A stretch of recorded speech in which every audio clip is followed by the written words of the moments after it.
This is a diabetic medication. The Kardashians, who are also marketers and ruin everything, so they start taking it. Everyone starts wanting it. It creates a shortage for diabetics. It hits the short list. Marketers go, oh, hold the fuck on, and start mass producing this to every idiot who doesn't give a shit about their thyroid. Pretty much.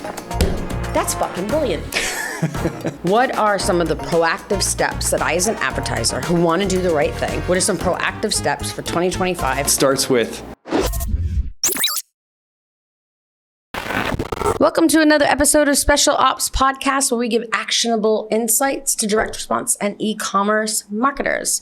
I'm Emma Rainville, your host. Please don't forget to like and subscribe for more podcasts like this. Today, I'm joined by Ryan Poteet of Gordon Rees. We're going to be talking about the FTC and the FDA in 2025.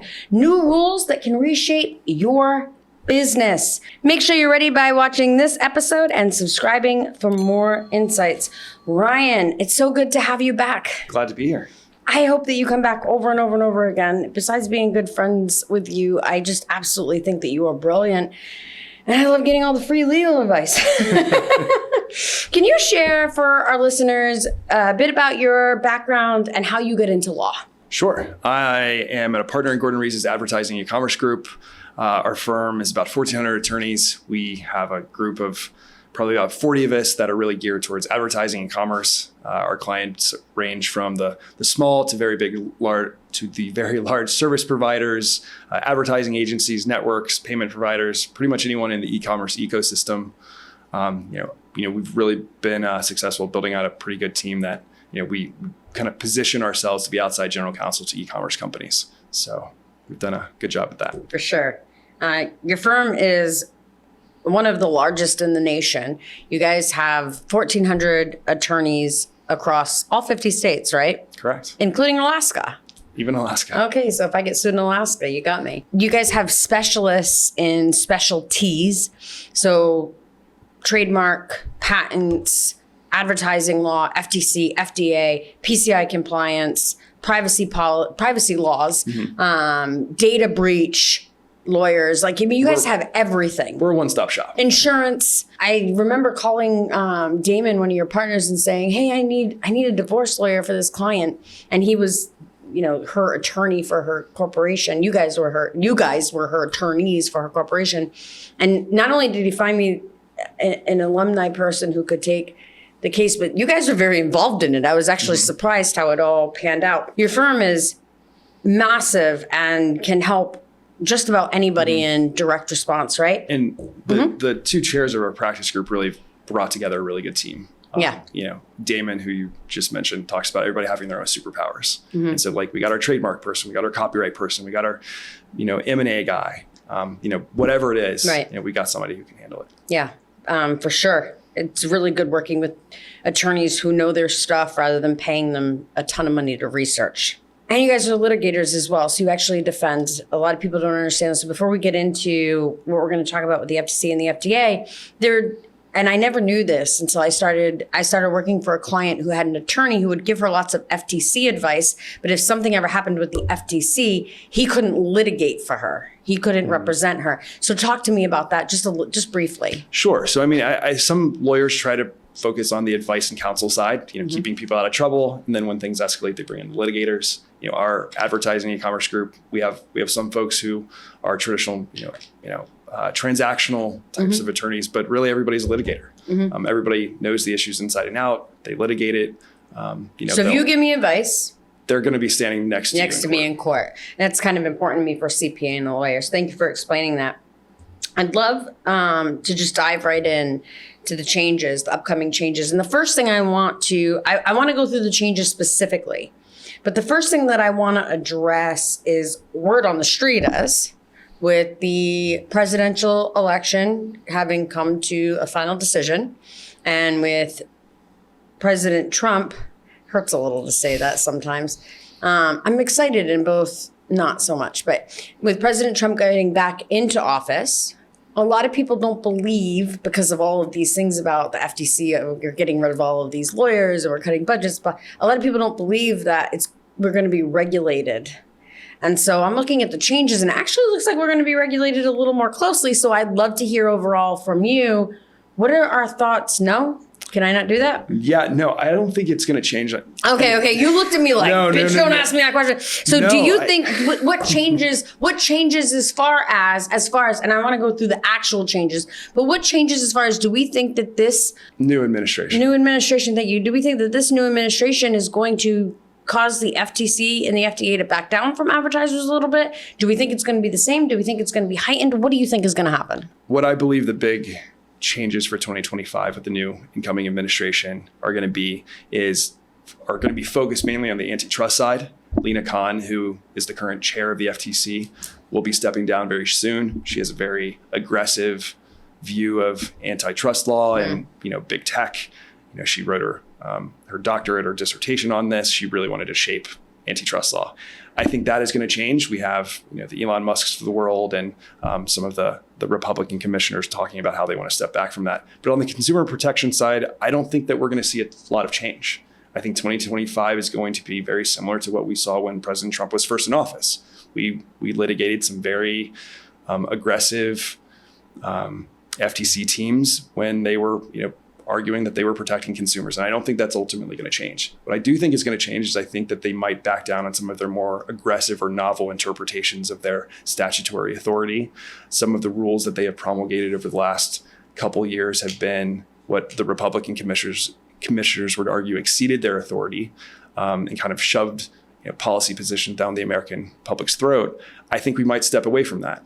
But their mission is to protect consumers, and they are like the Department of Justice. They are going to be out there enforcing law, and I don't think that's going to change too much on the consumer protection side. It's really good. There are a lot of changes in 2025. What is changing in 2025? What are the new rules in 2025 that we're going to see that they're going to change our businesses? Got it.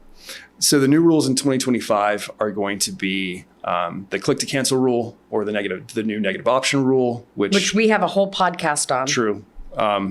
Just very high level, is going to, I think, bring virtually any product or service that is sold under subscription under the FTC's purview, and give them civil penalty authority to at least regulate and enforce. The TSR, the telemarketing sales rule, is looking to be expanded. Those, I think, are going to be the two biggest ones that are going to impact everyone's business.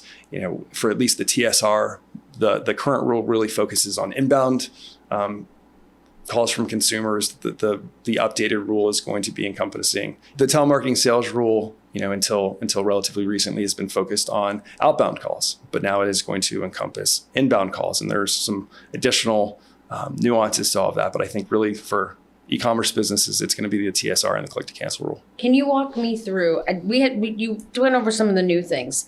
I don't think that some people in our industry even understand what the FTC does or the rules that they need to comply with. In fact, I think they kind of stumble upon it sometimes.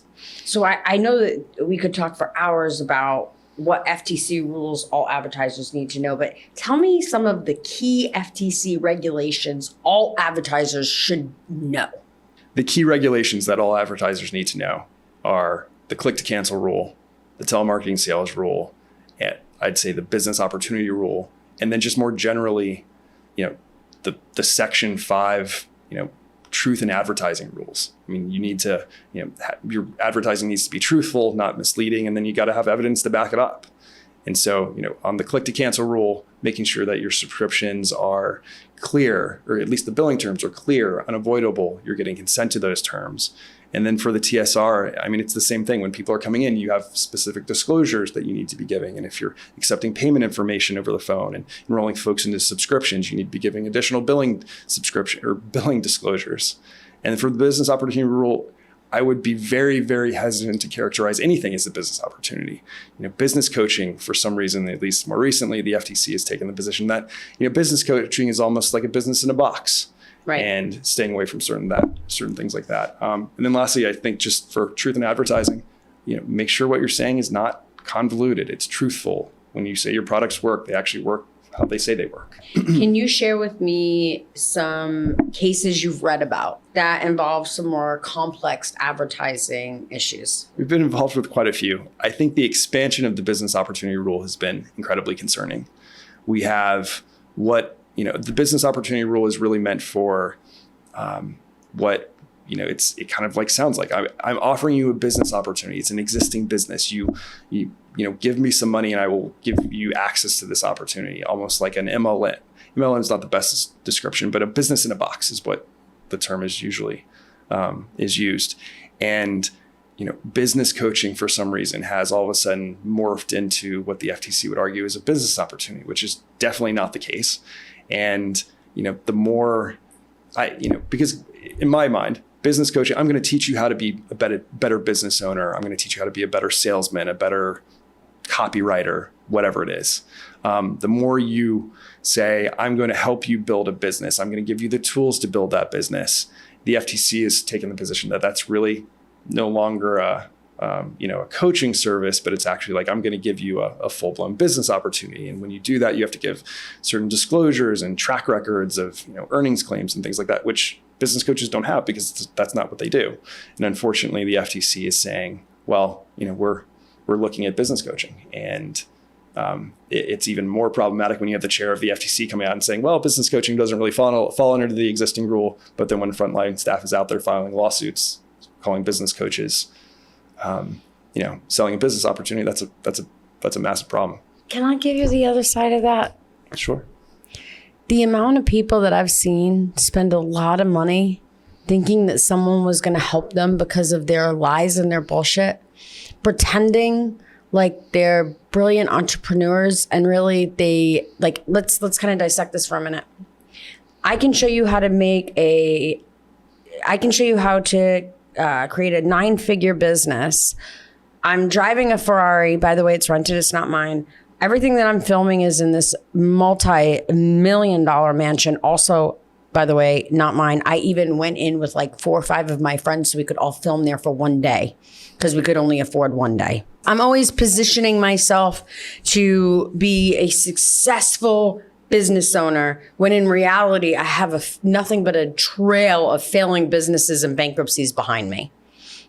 And then I trick innocent people who just really they're doing good, but they want to do excellent. And they give me a whole bunch of money, I really hate this, by the way, a ridiculous amount of money. And I'm making up these lies saying that I'm so much better than what I am and I've done so much more than what I've done. And you hand over every bit of money you have because I guarantee you, these are the people they're going after. Maybe not all, but the ones I've seen, I'm actually like, I'm waiting for the rest of them to come down because they ruin people's lives. That's exactly what the FTC should be going after. 100%. Yeah. And so I get that there's like all this BizOp. There are a lot of people in BizOp that are phenomenal human beings and they really help people. There are a lot of them. Mm-hmm. Sadly, I say this all the time, marketers ruin everything for everybody.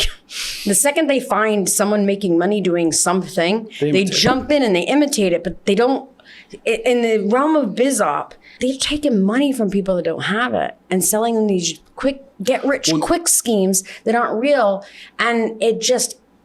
No, it makes me angry. And it's exactly what the FTC was designed to go after. The FTC needs to stop going after freaking people who are just trying to make a living and trying to do the right thing and make like one little tiny mistake somewhere and go after these people that are just blatant liars. They're going after dumb things and I'm going to cure your sight.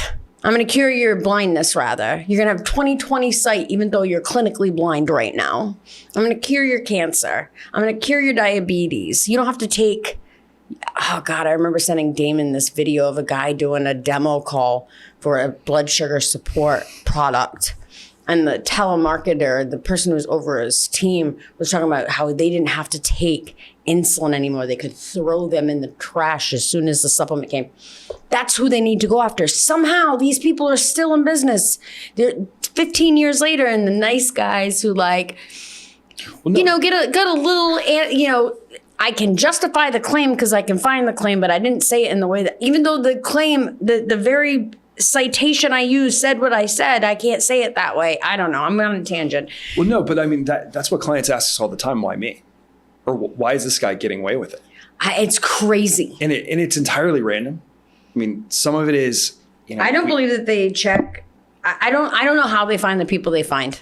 No, I mean, the FTC has a database of consumer complaints. Consumer complaints are the number one drivers of enforcement actions, like hands down. Sentinel, the FTC has this database called Sentinel where consumers can go file complaints.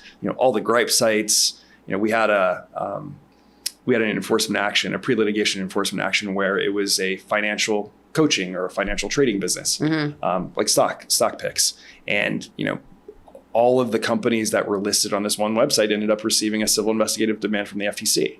So, I mean, somebody out there was at least watching.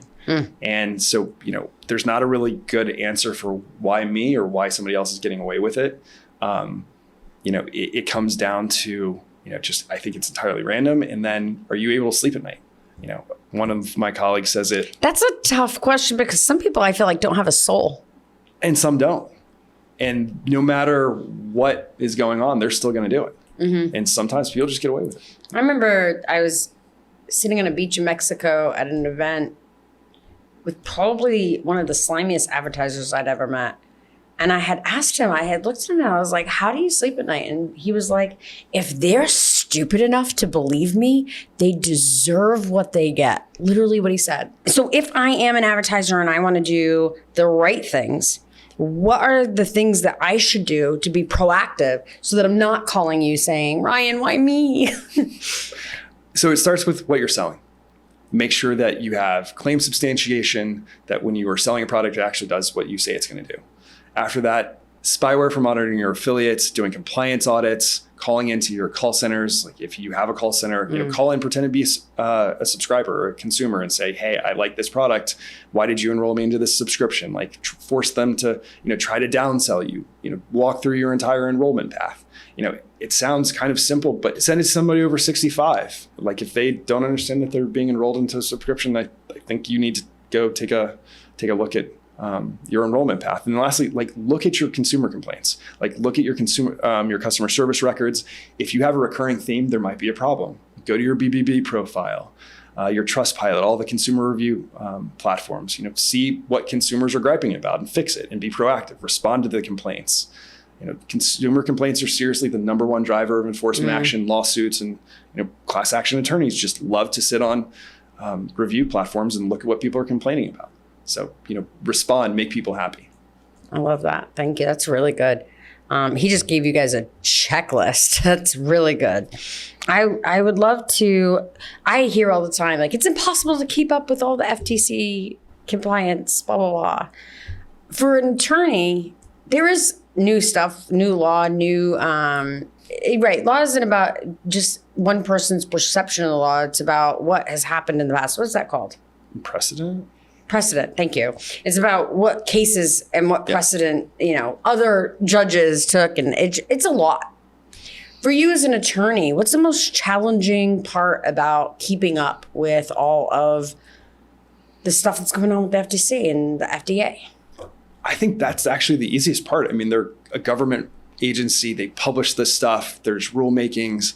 Ever since we've had this kind of transition from the FTC from being a traditional law enforcement agency where they didn't issue a legitimate regulation in, 2 decades or something crazy like that, to being a more regulatory agency where they're publishing regulations. I mean, you actually know what the agency is thinking. And so we're not trying to read tea leaves from consent orders to say, well, this is the FTC's position on stuff. They're actually coming out with regulations and there's rulemaking. So I think that's the easiest thing. I think what concerns probably advertising attorneys more is you guys do a lot of crazy stuff. And guys. No. I don't do crazy stuff. No, clients are always trying to push the Clients are always trying to, yes. Not me. Not me. No, I'm the naysayer. Never. No, clients are always trying to do something new and exciting and trying to push the boundary. And it's usually trying to fit whatever new shiny object or trend into the existing framework. And so I think that is where, that keeps us on our toes, because usually someone we'll get a phone call on 5 o'clock on a Friday being like, hey, by the way, I'm doing X, Y, and Z.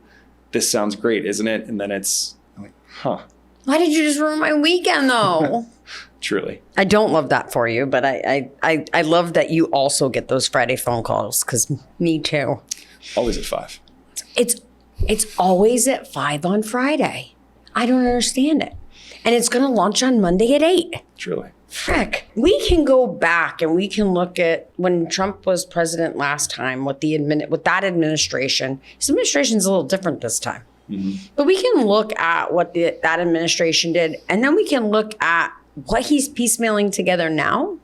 I just want to, I'm making you do this for a reason. I just want to kind of hear from you what you think is going to happen in 2025 when the new administration gets in, and what's going to happen. I think we are going to see a kind of a bit more of a mandate to stop pressing the FTC's authority under existing law. I think that they will back away from novel legal theories. Before Trump was reelected, or even Lena Khan when she was testifying before one of the House Oversight Committees, I mean, she was advocating that she's telling that frontline staff to go out there and press the bounds of our law and bounds of our authority. And if we lose, then that helps us justify to Congress why you need to give us more power. And I think that Republicans generally are feeling that the FTC is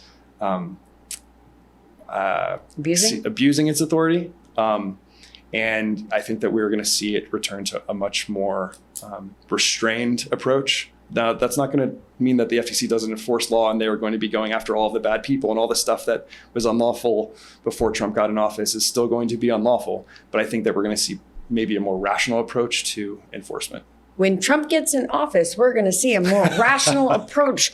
I said no one ever, but I think you're right. But I think it's actually crazy to hear those words. But I think you're right. I think you're right, because it's not been a rational approach. It's been absolutely crazy. Well, I think we might actually, and this is just Ryan talking, I think we might see the FTC rethink some of the rules that it issued.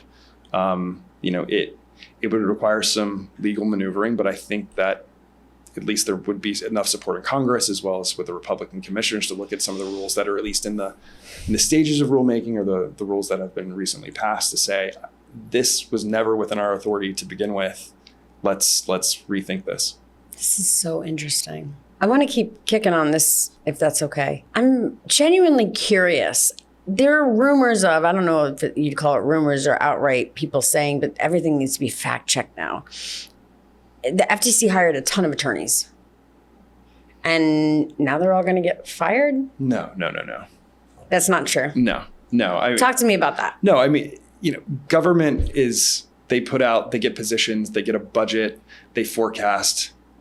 I have a bunch, so living in DC, most of my friends work in government. It's not like Elon Musk and Ramaswamy, forget the guy's first name, but are going to come in and massively going to start just laying everybody off. They don't have the authority to do that. It's just not going to happen. The FTC is still going to have a very aggressive frontline staff. And by aggressive, I mean not exceeding their authority, but their mandate is to protect consumers. And they have a very important job. And just like you were alluding to before, the bad guys who are out there just driving Lambos and saying, I'm going to make you millions of dollars, those are the people that need to be taken down. And that's not going to change at all. Okay. Let's move to the FDA. Sure. The FTC, I think, scares me more than the FDA. I don't know if that's rational. Tell me what changes you think are going to happen with the FDA and what we think is coming in the next 4 years. I think telehealth is going to change quite a bit. Talk to me about that. So COVID happens, telehealth explodes. It was awesome, right? You didn't have to sit in the middle of a crowded waiting room because you can sit on Zoom and talk to your doctor. But that also let e-commerce brands, expand into, hey, do you want hair restoration products? Do you want fat loss, or not fat loss, but weight loss drugs? Weight loss drugs and all the GLP-1s, they have been on the FDA shortlist. GLP-1s mean? So is that Ozempic? That's Ozempic. Semaglutides? Semaglutides, Zepbound, trizepatide, all the trendy that stuff. I can go get a quiz in 2 minutes online, get on face-to-face with the doctor in wherever, and then get without being weighed. Without being weighed, and it's shipped to your door, and you are a happy camper the next day pretty much. And you're off on your fat loss journey. There are a bunch of compliance issues with it because the compounding facilities that are making it are not necessarily always making it according to spec. They're using a salt version of it, at least when we're talking about GLP-1s, which can be dangerous. But more importantly, a bunch of e-commerce brands have built their business around these products being on a short list. And when a product is in a short list, that means that that compounding facilities can make, or not facilities, but pharmacies can make these drugs and sell them to companies that make them available to consumers. When that drug falls off of a short list, you can't sell it anymore. And if you do, it's unlawful and there's criminal penalties. So there are a bunch of brands that have built their entire business on being able to make something that very well could fall off the short list. And so what's going to happen?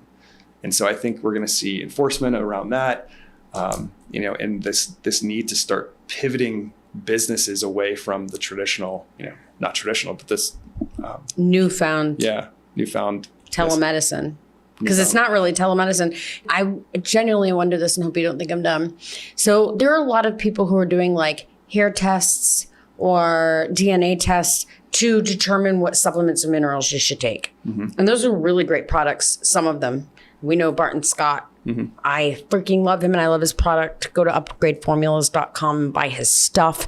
He's amazing. But there are many products like his for people who are trying to get rich and not people who are trying to help people. Barton's trying to help people. They have these. They're diagnostic tests. It's a diagnostic test, and then you can pay to get on with a nutritionist, or sometimes it's a nurse practitioner, sometimes it's a PA. And so, are they going to be affected in the same way as the semaglutide people? I think it'll be a little different. Okay. I mean, the semaglutide and the short list. I mean, that's taking something that was previously lawful because it was on a short list. With it not being. When do we think it's going to fall off the short list? Well, tirzepatide already did. And so there's a bunch of tirzepatide, which is Mounjaro and Zepbound, fell off back in October. Okay. And there was a bunch of litigation that forced the FDA to kind of put a hold on enforcement and kind of review that decision. There should be another report out later this month about whether or not the FDA is going to keep it on the short list. You can go to Eli Lilly, the manufacturer's website, and actually get it ordered to your door. So I don't think that this drug is in shortage anymore. So I think the FDA is on pretty good ground to say, hey, there's not a shortage anymore. And I'm sorry that consumers love being able to get the cheaper version of this, but it's not in shortage. So it's going to fall off. I mean, it's not in shortage anymore. So I think the FDA is going to reaffirm their decision that, I'm sorry, guys, but this is a huge thing in our industry. I didn't even know this was going to get here today. This is a huge thing. The amount of people that are...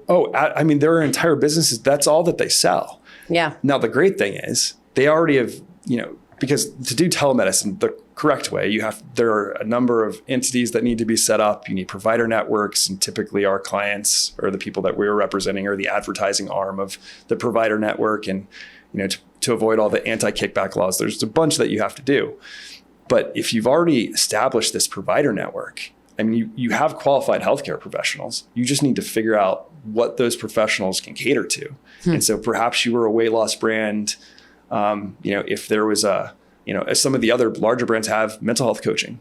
And so if you have psychiatrists on staff and the folks who can prescribe and still prescribe drugs that are complementary to your brand mission. I don't think it's going to be a complete loss, but people are going to have to start thinking about what the future looks like. Oh, how the mighty will fall. So interesting. Okay, so that's telemedicine.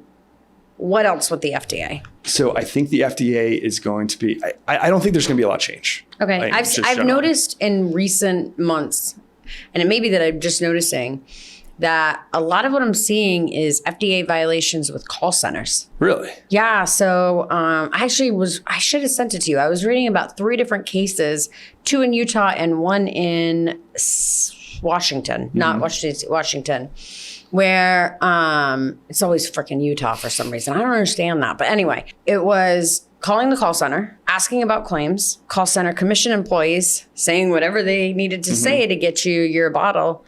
And then FTC violations based upon FTC or FDA? I'm sorry, FDA. FDA violations based on, and all I saw was like letters of them like threatening. I didn't see anything crazy, like you're fined $1 billion. That's always been my fear. That's so dramatic. But I have noticed, because I watch for these things because I'm crazy, and I have noticed that I've not seen the ones with I've seen FTC call center stuff before, but it was FDA specifically, FDA issues with claims with call centers and commissioned employees. So I'm curious to hear what you have to say about that. It doesn't sound like you know what I'm talking about. No, I mean, I'd be fascinated to see it, because if the FDA is really rethinking, so when a drug manufacturer goes out there and gets a drug approved, I mean, there are specific, conditions for that it's approved to treat. And so drug manufacturers are not allowed to go out there and advertise unapproved uses.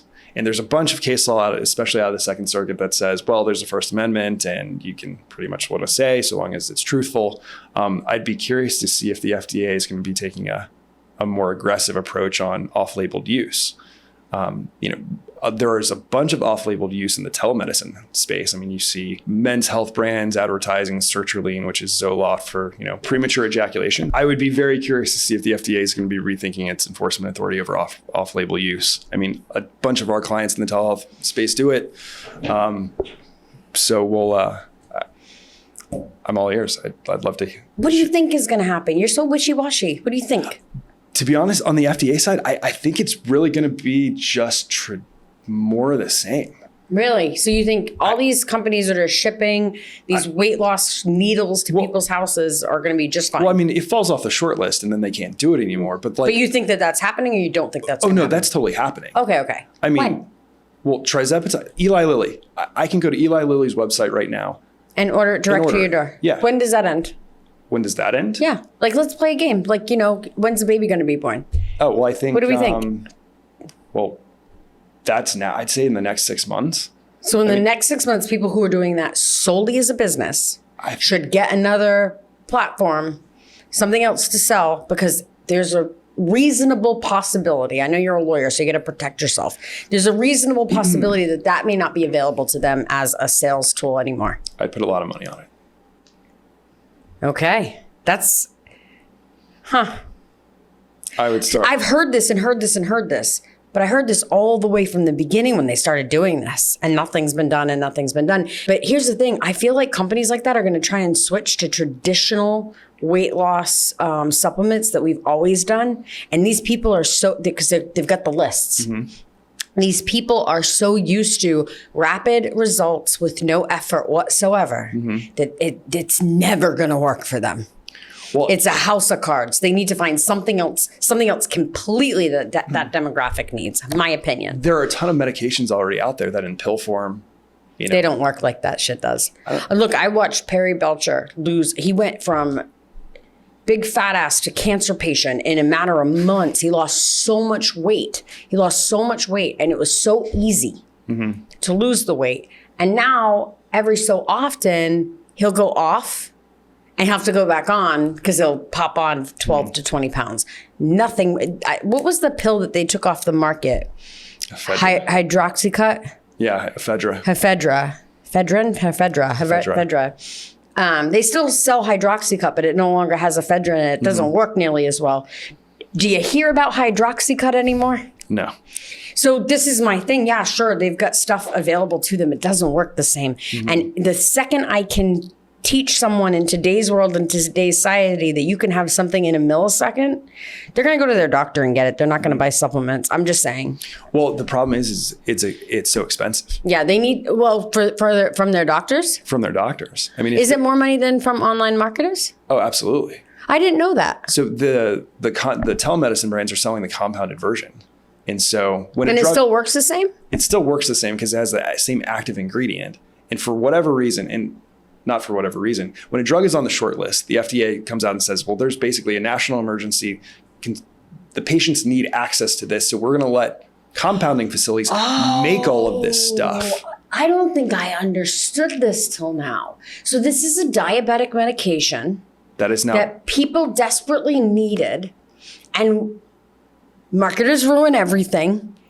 So they realized the weight loss component to this, and that's what exploded this in the weight loss world. It was Hollywood. The Kardashians started taking this, and all of a sudden, there was this mass craze to get Ozempic, Mounjaro, Zepbound.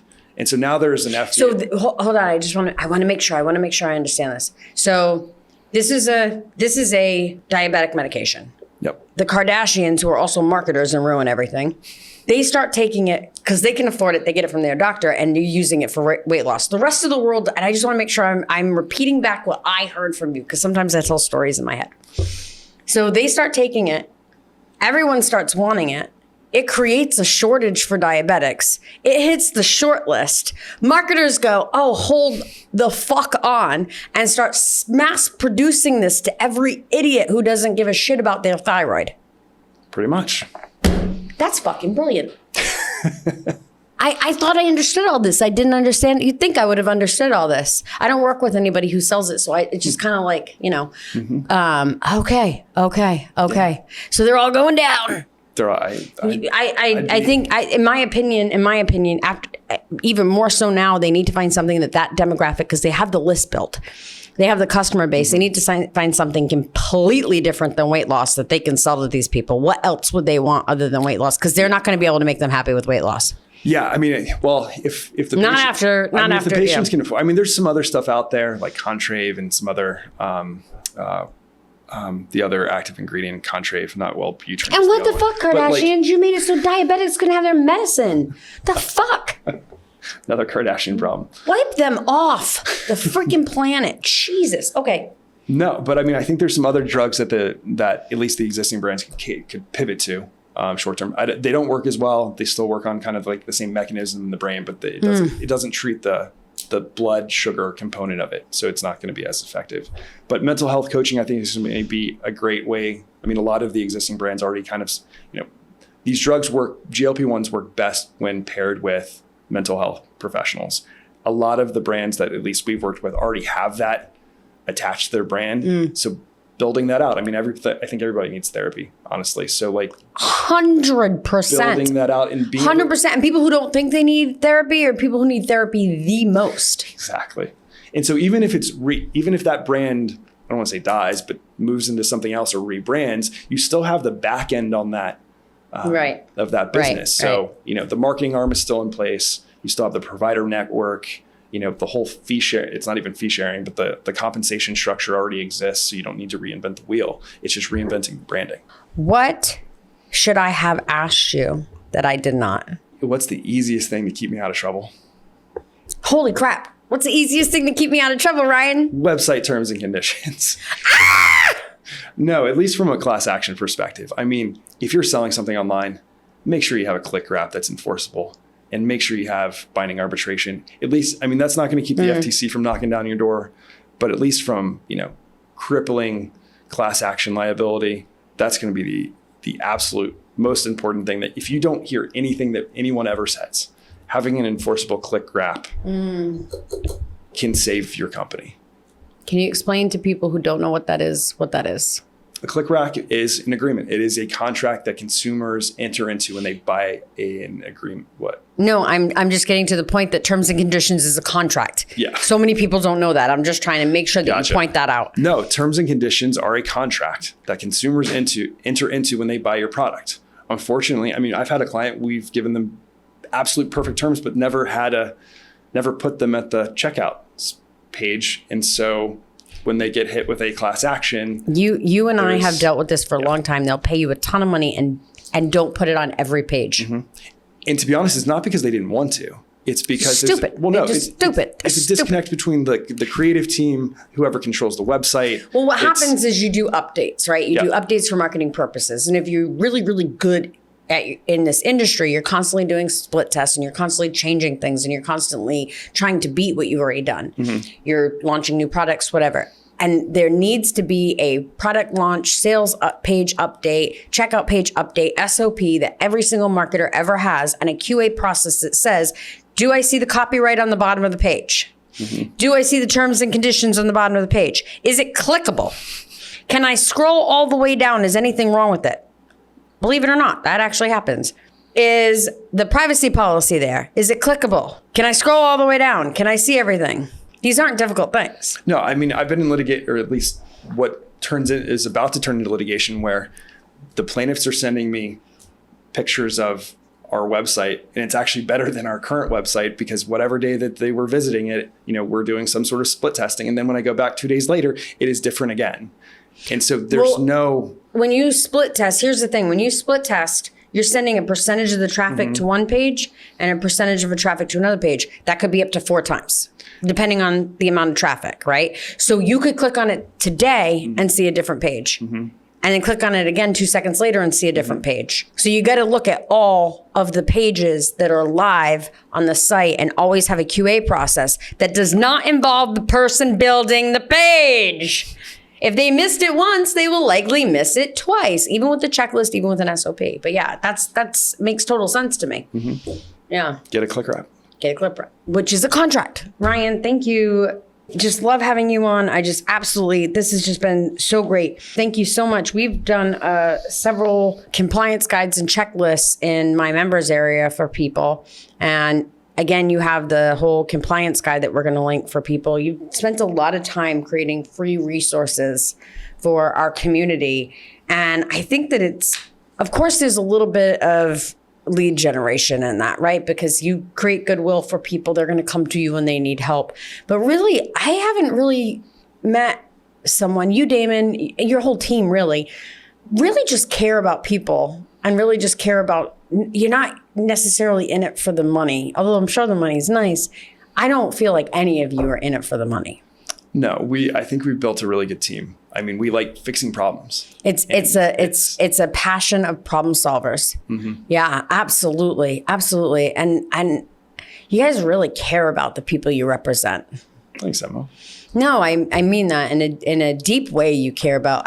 You and I have been friends for a while. You've called me, you haven't been able to tell me what you were upset about because you can't share any of the details, but you've been really upset about things that have happened with clients and you just need someone to talk to because you take that with you. And that's really special in an attorney. So Ryan, thank you so much for being here. As always, it's a pleasure. I love mixing ops and legal. Ops is a lot of legal and legal has a lot of operations that needs to get done in order for it to be implemented properly.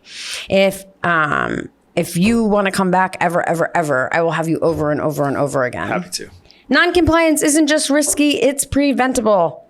Sign up for our members area at specialopspodcast.com to get exclusive strategies and checklists designed to keep your business ahead of the game. Don't forget to like and subscribe so you can get notified whenever we drop a new podcast. Thank you for listening and see you next time.